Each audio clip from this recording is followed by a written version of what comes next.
Hello everyone, and welcome to the talk about the art of open source development. To be honest, it sounds a little bit more pompous than it actually is, but I still hope to make it worth your while. So, who is talking? My name is Niklas. Purposefully, my last name was not pronounced when I was announced. It's Dzösch for those interested. And I work in developer relations at Shopware. Sometimes I'm also the developer evangelist if there is a need for a developer evangelist.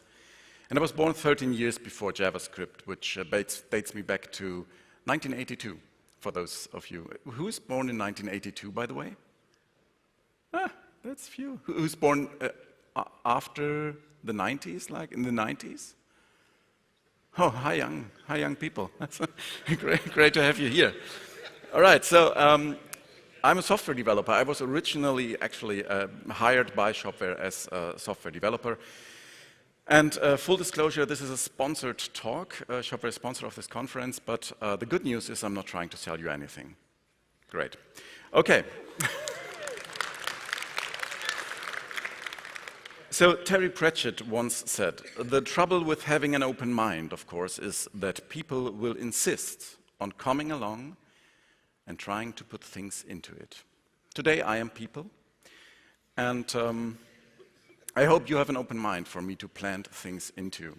But before we get into this planting thing, I still need your arms a little bit. I mean, it's past 2, so maybe a little bit of gymnastics. So please raise your hand and keep it open if you are a software developer. Okay, great. Now those people who, keep it open. Okay, so the next thing is I make a statement, and if it does not apply to you, lower your hand, otherwise keep it open. Okay, you are a developer that develops on an open source project. Oh, wow. Oh, wow. All right, I did not expect this. Okay, one last thing. Now, if this does not apply to you, put your hand down, otherwise keep it up. You are maintaining an open source project. Okay, applause for these guys. That is amazing. All right. So, there is a group of people here who's actually special. Or are they? I want to talk about this. The applause was absolutely deserved. I will not take this away from you. So, okay. What is open source software? We are at a Vue.js conference, so this question might be a little bit awkward because everyone in the room thinks, I know what open source is. Now, let me give you an example of 2 people who would disagree with you, or at least one of those people would disagree with your opinion, and that's usually one of these 2. In case you are not aware, on your left you can see Richard Stallman, the father of the GNU project. And on the right-hand side you see Linus Torvalds, who everyone knows as the father of Linux. And although both are like the figures in open source, or I mean the founding fathers, you could say, I don't know, but I say this, okay?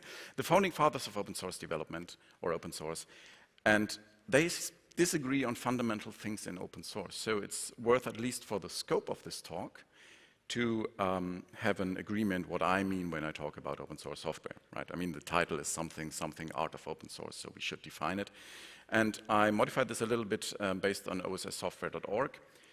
Gives you access to source code. So every project where you have free access to the source code, you just, GitHub, GitLab, whatever, their website, and also gives you modification rights, so you can download it, put your own spin on it, or extend it, whatever. Also gives you distribution rights. Otherwise, I would say it's not really open source if you can't just take the code and redistribute it. And is non-discriminatory. Like there is famously stuff in the US that was not allowed to be exported because it was too strong encryption-wise. Don't want to get into this, but that wouldn't be open source, even though in the US it was perfectly fine. PGP is the example here. So why am I talking about open source anyway? The world is built on open source, and I think this is a room where everyone knows that. So if you switch on your phone, it's open source. If you switch on, most of the time, your washing machine these days, because it can connect to the internet, it's also based on open source. And open source is 2 things. Now, for my background, by the way, Shopware, the thing I'm working for is MIT licensed, so it's basically take it, do with it whatever you want, don't blame us. We make money then by selling extensions and stuff, but the main software, if you want to have an e-commerce software, you can just go forth and download it. So we have a very strong background in open source, which was not always the case. We started, it's PHP-based, the backend, and we started using, with IronCube Loader. Who knows IronCube Loader? Ah, a few. Okay, so the base idea is, with PHP it's a little bit like JavaScript, so you have the files, and you can just view them, and IronCube encoder takes these files and tries to encrypt them, and then the person who wants to run your project needs the IronCube Loader, and then the encrypted files are decrypted into memory, and then the PHP parser uses. It's a mess. Open source is better. And so before we switched to open source, we had a community of merchants, right? So, and afterwards, we had a community of actual people. What do I mean by this? So, a community is a unified body of individuals. That's what I think Merriam-Webster says. So, as soon as you find something where people have the same characterizing feature, like everyone bald with a beard and glasses, we are a community, right? You could also say everyone with long, beautiful hair and locks. I'm not part of that community. But I think there is one community like that. So everything is like a community. In open source, for your project, your community is the group of people who's passionate about what you do. Simple, right? And there are successful open source projects. I think most of them you know, React, Express, Svelte stuff, no? Vue.js, who knows Vue? No. Don't put it, leave your hands down. Okay, so what's about the thing with these is they are all trying to solve basically the same problem with similar methods.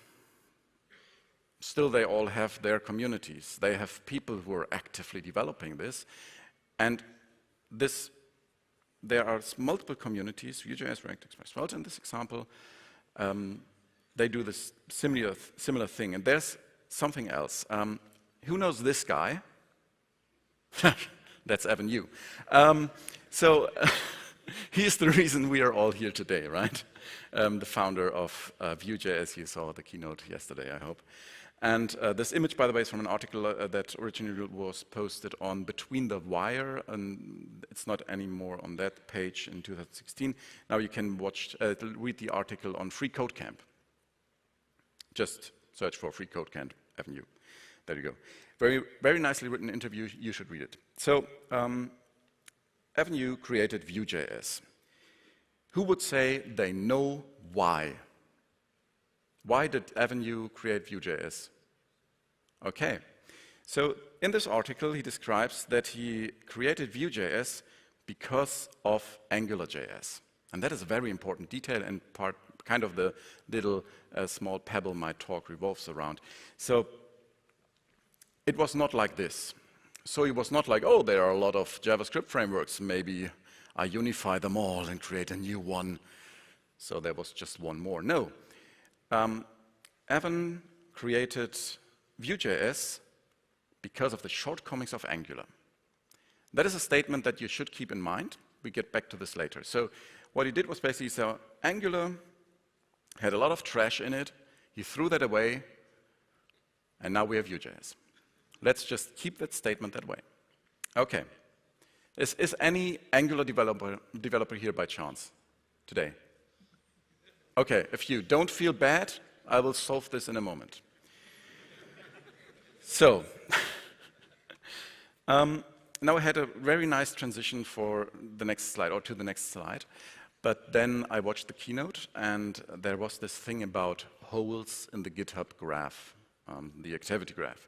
In case you did not see the keynote for any reason, the whole thing was that Evan is a very active contributor. Like, you know, he puts most other GitHub profiles to shame when it comes to activity, but there are holes in this graph. And he told us that that is because he's feeling, or he had some stuff going on that put his mind away. So sometimes also bad things, and sometimes you just don't feel like developing because things happen and you feel bad about them. And so that's the first thing. Negativity kills creativity most of the time, so we should encourage creativity. And we all know this. If you are in a negative space, your spirit and drive and motivation just dries out, and you see all these people on social media and go like, I want to be like them, you know? I sometimes watch YouTube Shorts. No, I'm not a TikTok, you know, not the right age. Anyway, so sometimes I watch YouTube Shorts, and there's pirate software. Thor, he worked at Blizzard in the red team. He, in the shorts, he says very, very intelligent things. And I'm always like, damn, I want to be that guy. And here I am, having a sponsored talk slot, and you have to listen to me. You know, I'm not even invited. And then there are people like this, and I'm like, damn, I want to be like that. So when you are in this headspace, things are bleak, things are not good. And then you need people who encourage you. And what you should think about is that you are always, in any interaction that you do, on the other side of that. So if you speak to someone, that person might be the one who thinks, oh man, I want to be like that guy, that gal. And if you think of this, I actually had this exact situation without knowing it. I have a little open source project. It's a game website, companion, it doesn't matter, which has 50,000 users a month. For a pet project, and for me, that's massive. And there were like, it exists for 4 years, maybe now 5, and I had 3 people reaching out to me for anything. Rest is just using that, done. That's, by the way, not a community, that's users. Talk to the curl guy if you want to know more about that. Who knows the story of the curl guy who developed curl? Okay, quick tangent. In an interview, he said that at some point in time it got better afterwards. But there was a point in time where the only times when he got feedback from the users of curl, right? Curl is a command line tool to pull stuff from the internet. Basically, half of the internet runs on curl. So the only time when people actually came to him was when a software that used curl was throwing an error and bubbled up curl, like, you know, server not reachable, curl. And then they were like, what the fuck is your problem? Your software doesn't work. And he was like, I don't know what you mean. And that was really hard for him. And so this is the part where you always sometimes have this part of creativity. Okay, tangent over. I have this open source project, and I had 3 people like reaching out to me. And then I had a pull request all of a sudden, right? And I was like, whoa, it's a pull request. It was last week.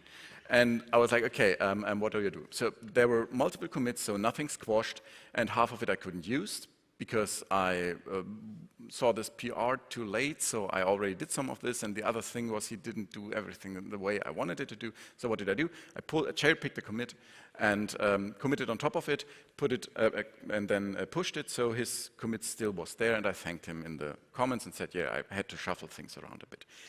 And then a comment came in, and that was the comment. Hey, thanks for taking a look. This was my first contribution to an open source project. I might even frame it on my wall, LOL. I didn't know anything about that guy. He just did a bad pull request. Yeah. Yeah. So, but unintentionally, what I did is I made him happy. And this is when I already was developing this talk, because, by the way, I'm very nervous for this talk anyway. So, but that's when I say, okay, maybe this is something that people need to hear. Because either you are one of the persons who are mindful of stuff like this, or like I in this situation, sometimes you don't, and then remembering yourself of that is nice. So, and there is a saying, you need to walk a mile in their shoes to understand a person. It's an old saying because today we are online, and if you want to walk in someone's shoes, you first have to walk over, and nobody's doing that. So, famous quote, but we just can't do that. And also, really, you don't want to get the whole context, because as a maintainer for an open source project, basically as Shopper, we have thousands of comments, only topped by the number of open bugs. So, and the bugs are the next problem, right? Because how many bugs are valid? Most of them are basically support requests that say, well, I didn't understand it, and now I'm doing it the wrong way, and it doesn't work, so it must be a bug. So you don't have the resources to get through everything. And also the other side again, if you are creating a ticket, right, a bug ticket, you oftentimes don't get the whole context because you know what you're doing, right? If you're developing some Vue.js application, you know how your components look, what your script, and you just throw the bug there and hope that the context is evident. Usually it's don't. So it doesn't matter on which side of the ticket you are, there's like things you can do. And that's the one thing I want to plant in your mind, you know. The seed of thinking a little bit about the context that the person you're communicating with needs to have to understand what you are saying, which is quite frankly hard and something that I fail at all the time. So that's nothing that the good guys do, and everyone who doesn't do that is, well, better preparing themselves to be scolded. No, it's something that everyone is bad at. If you're not, congrats, I want to meet you. So, another thing I want to talk about is, I said, Vue.js exists because of the shortcomings of Angular.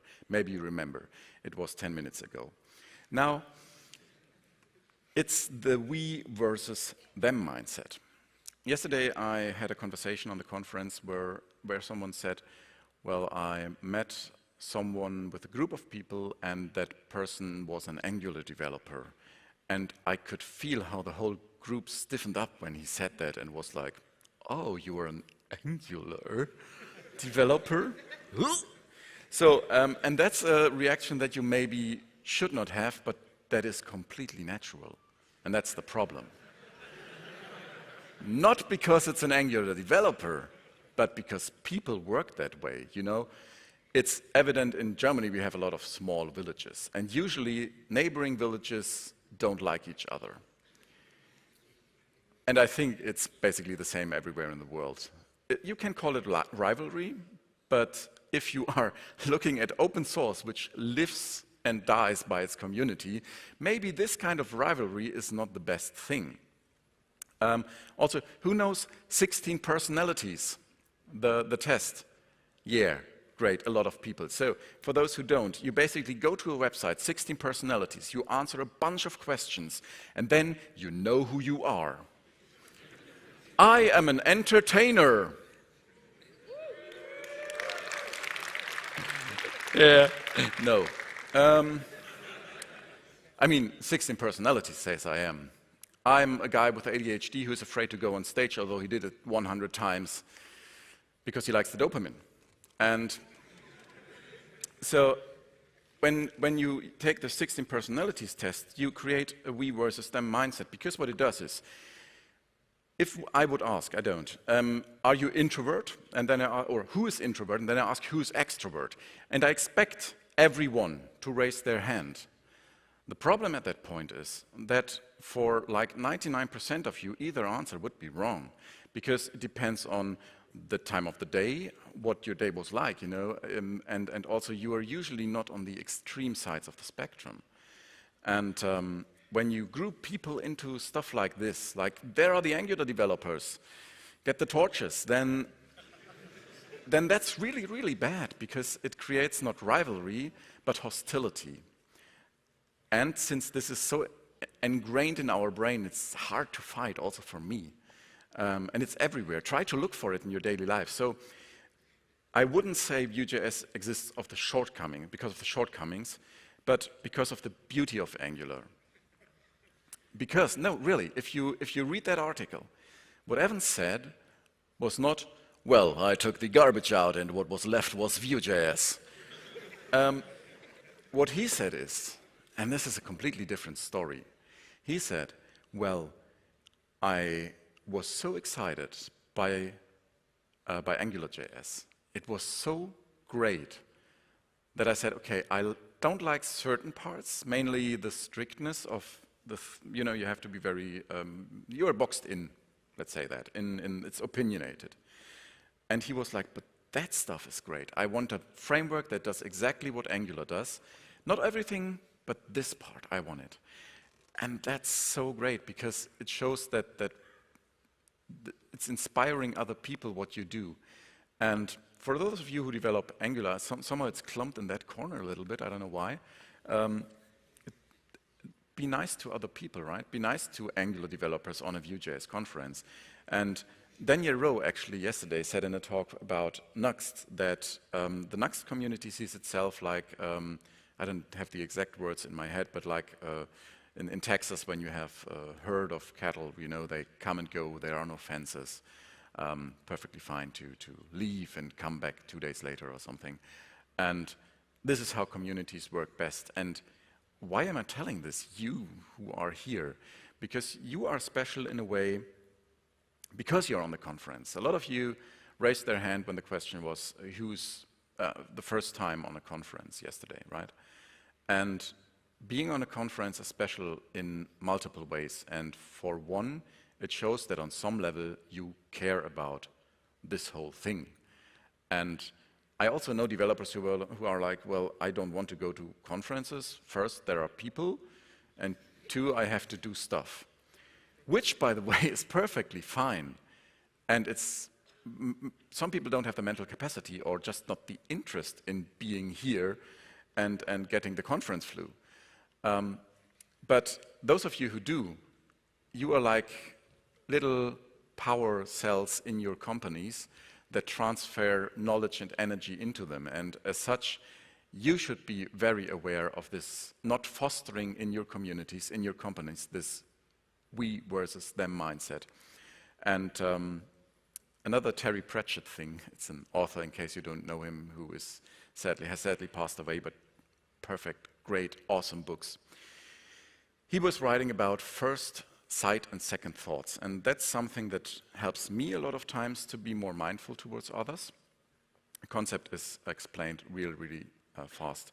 So first sight is when you come to some situation and force yourself to look at it as if it was the first time that you see it. And let's get back to the ticket thing, right? When you write a ticket and you force yourself, you have your ticket ready. You're about to hit send, and you take a look at it as if you have no idea and look at it for the first time, and you go like, well, maybe I should write in there that I'm using that and that version of Vue.js because it's important, right? So you immediately make the life of the person who receives that ticket and has to read through it a whole lot easier. On the other hand, if you receive tickets and you get the umpteenth pull request, which looks like garbage, and you see, okay, well, maybe that person, that was his first pull request or their first pull request, and you get into the headspace of, okay, maybe I treat this as if it was my first PR today, then you also maybe have this reaction that I had accidentally from that person who now tries to frame a PR on its wall, on their wall. And the second thing is the second thoughts is, and that's really hard. Try to think about what you think, right? So when you meet an Angular developer, and then I invite everyone who put their hand up to go to a random group and say, hi, I'm an Angular developer. That's right. And if your immediate response is, huh, because that's our natural response, because we are in this ecosystem and we are Vue.js, right? Then the second thought is like, before you speak, and that's the hard part, go like, why am I reacting like this emotionally? Or maybe I shouldn't do that. So these are the tools that help me to be a little bit of a better community manager, at least I hope so, fingers crossed. And that's all I wanted to plant in your brains. Thank you for listening.